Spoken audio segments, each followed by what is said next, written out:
எனக்கு back pain இருக்கு. So நான் சித்தா மெடிசன் எடுத்துட்ருக்கேன்.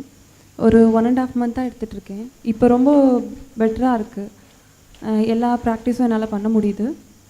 ஆனால் இந்த சித்தா மெடிசனில் ஏதோ மெட்டல் கலக்கிறதா சொல்கிறாங்க. அலோபதிக்கும் ஆயுர்வேதா இதெல்லாம் கம்பேர் பண்ணும்போது இந்த சித்தா மெடிசன் என்ன மாதிரி நம்ம உடம்புல தாக்கம் செய்யுது? Essentially, the difference between Ayurveda and Siddha and Allopathy is just this. Allopathy is purely chemicals,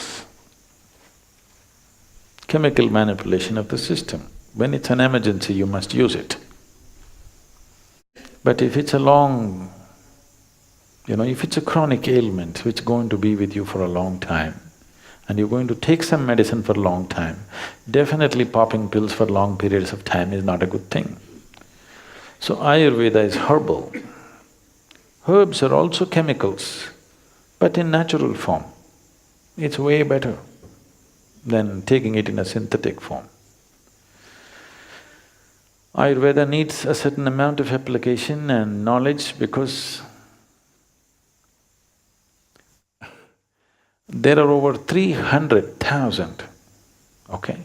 300,000 Ayurvedic formulations according to the ancient texts.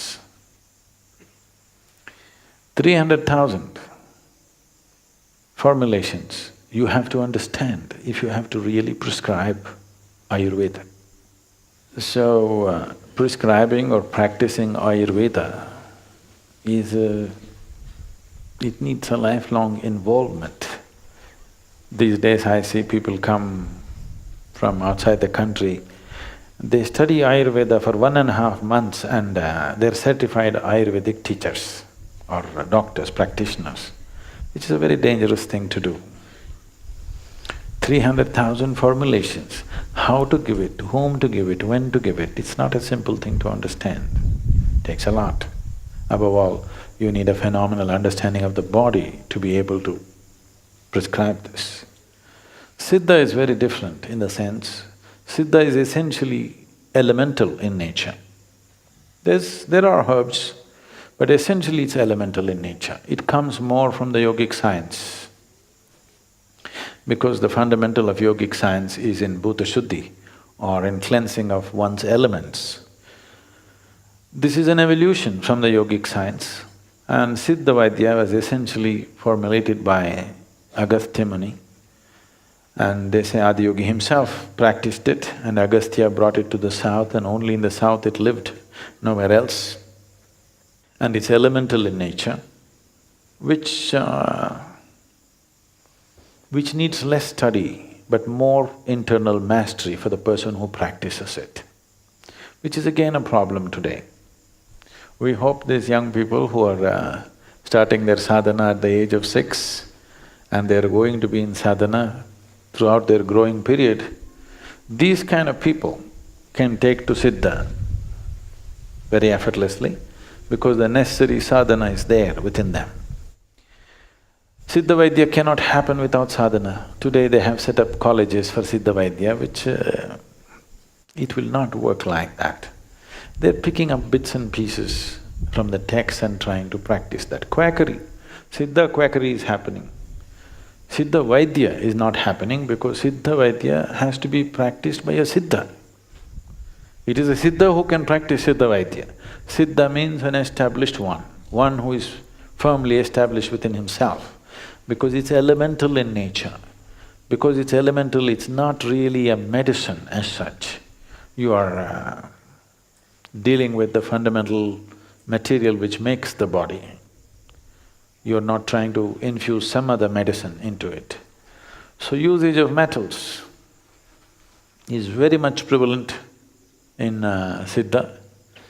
I know the Western medicine will immediately brand it as nonsense, but in Siddha, all the things that you consider as poisonous are used as a part of their medicine.